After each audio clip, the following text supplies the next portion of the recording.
And the reality is 100% of us, no matter how great one lives or how bad one lives, there could be, a man who lives his dream life, has all the money and has all the women, but still one day he's gonna die and turn into dust.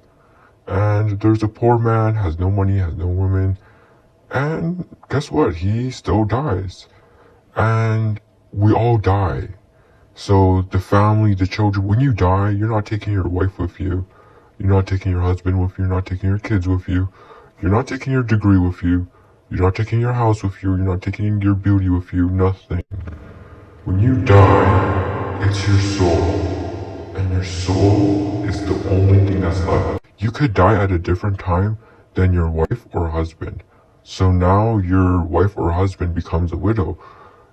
Then, the truth, that's the final truth, is just death.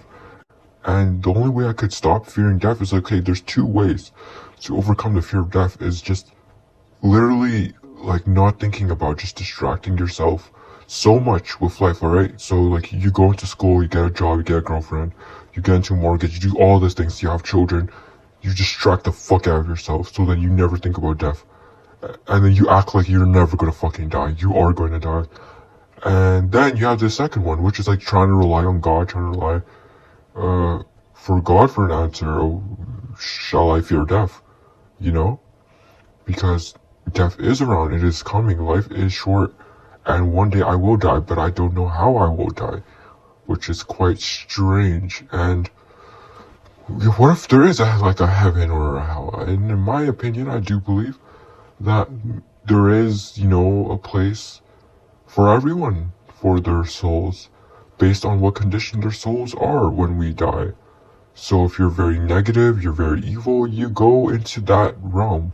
And if you're very nice and you're very kind, very loving, you go into that realm.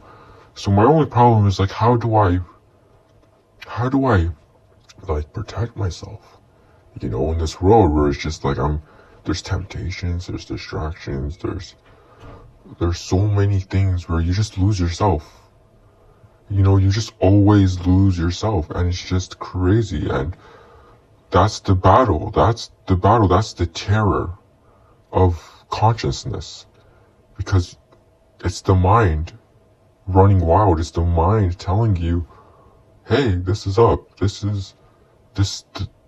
Everything you worked for just disappears. You could become so successful and it's gone. Isn't that sad? Isn't that miserable?